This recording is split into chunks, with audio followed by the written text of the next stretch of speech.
नमस्कार दोस्तों, आध्यात्म के एक और नए अंक में आपका हार्दिक स्वागत है। दोस्तों, हिंदू धर्म में एकादशी व्रत का खास महत्व है। हर महीने में 2 और साल में 24 एकादशी होती हैं, लेकिन कार्तिक माह के कृष्ण पक्ष में पड़ने वाली एकादशी का अपना अलग ही महत्व है। इसे रमा एकादशी के नाम से जाना जाता है।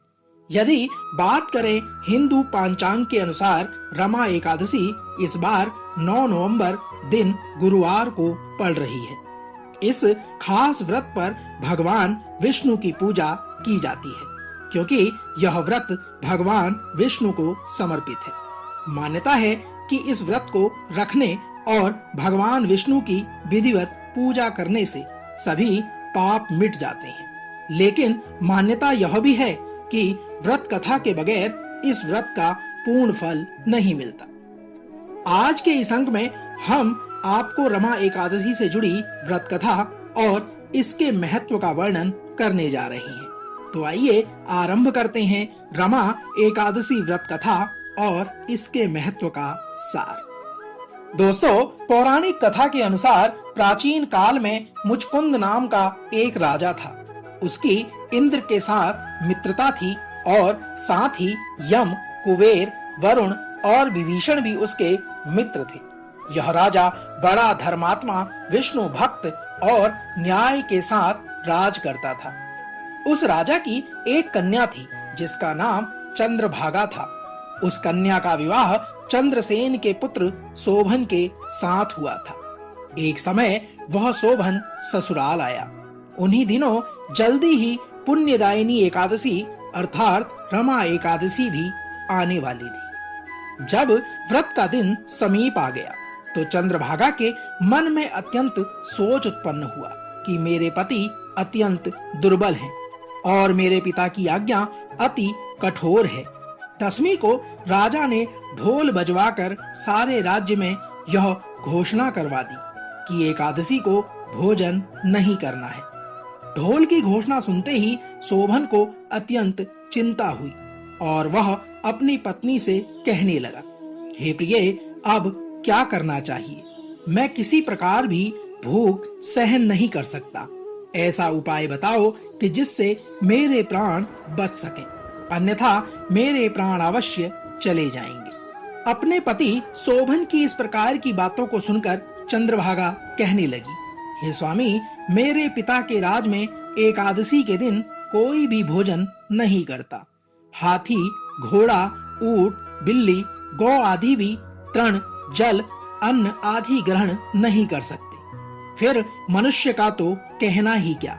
यदि आप भोजन करना चाहते हैं तो किसी दूसरे स्थान पर चले जाइए, क्योंकि यदि आप यहीं रहना चाहते हैं तो आपको अवश्य व्रत करना पड़ेगा। ऐसा सुनकर शोभन कहने लगा, हे प्रिय, मैं अवश्य व्रत करूंगा। जो भाग्य में होगा वह देखा जाएगा।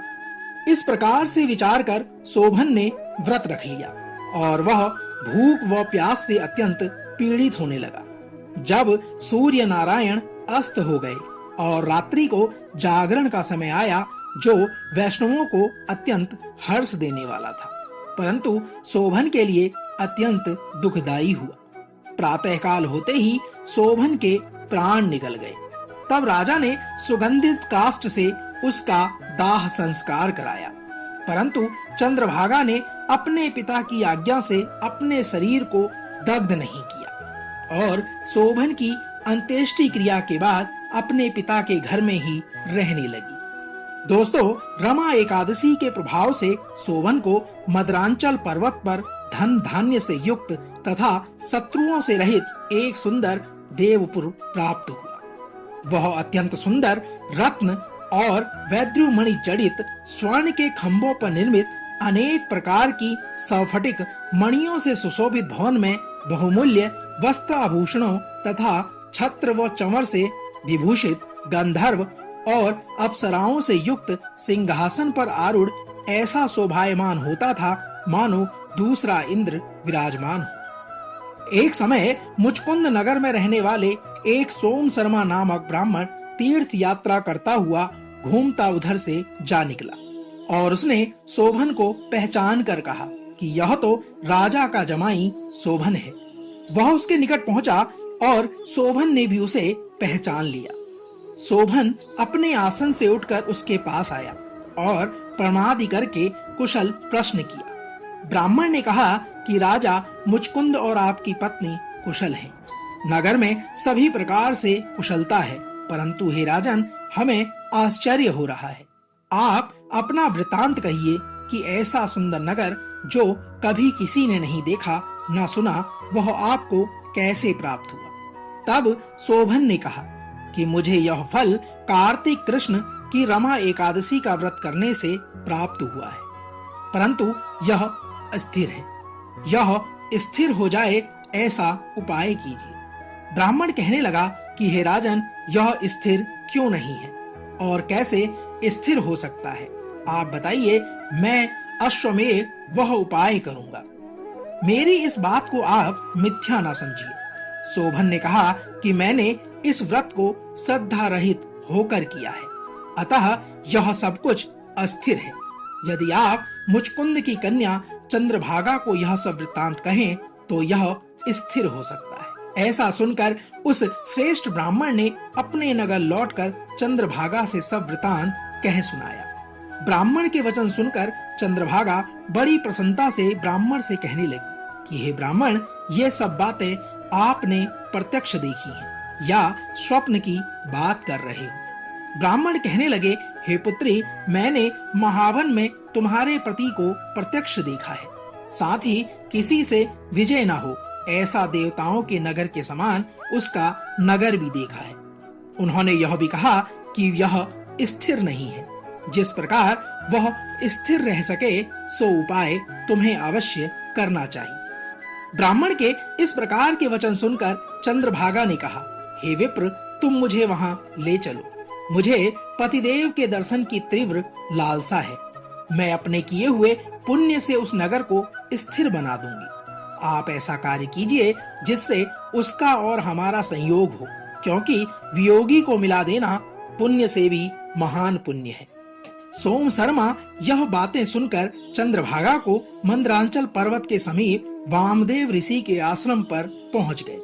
वामदेव जी ने सारी बात सुनकर वेद मंत्रों के उच्चारण से चंद्रभागा का अभिषेक कर दिया। तब ऋषि के मंत्र के प्रभाव और एकादशी के व्रत से चंद्रभागा का शरीर दिव्य हो गया और वह दिव्य गति को प्राप्त हुई। दोस्तों, इसके बाद बड़ी प्रसन्नता के साथ अपने पति के निकट गई। अपनी प्रिय पत्नी को आते देखकर शोभन अति प्रसन्न हुआ और उसे बुलाकर अपनी बाईं तरफ बिठा लिया। चंद्रभागा कहने लगी कि हे प्राणनाथ, आप मेरे पुण्य को ग्रहण कीजिए। अपने पिता के घर जब मैं 8 वर्ष की थी, तब से विधि पूर्वक एकादशी के व्रत को श्रद्धा पूर्वक करती आ रही हूँ। इस पुण्य के प्रताप से आपका यह नगर स्थिर हो जाएगा तथा समस्त कर्मों से युक्त होकर प्रलय के अंत तक रहेगा। इस प्रकार चंद्रभागा ने दिव्य आभूषणों और वस्त्रों से सुसज्जित होकर अपने पति के साथ आनंद पूर्वक उस महल में निवास किया। दोस्तों, रमा एकादशी का यह महात्म्य जो मैंने आपसे कहा है, जो मनुष्य इस व्रत को करते हैं उनके ब्रह्म हत्यादि समस्त पाप नष्ट हो जाते हैं। कृष्ण पक्ष और शुक्ल पक्ष दोनों की एकादशियां समान हैं। इसमें कोई भेदभाव नहीं है। दोनों समान फल देने वाली हैं। जो मनुष्य इस महात्म्य को पढ़ते अथवा सुनते हैं वे समस्त पापों से छूटकर विष्णु लोक को प्राप्त होते हैं। दोस्तों, तो यह तो थी भगवान विष्णु को समर्पित रमा एकादशी व्रत की पौराणिक कथा का सार। हम आशा करते हैं कि आज का यह अंक आपको अवश्य पसंद आया होगा। भगवान श्री हरि विष्णु की कृपा आप पर और आपके परिवार पर यूं ही बनी रहे। कल एक और नए अंक के साथ फिर आपसे होगी मुलाकात। तब तक जय श्री हरि विष्णु।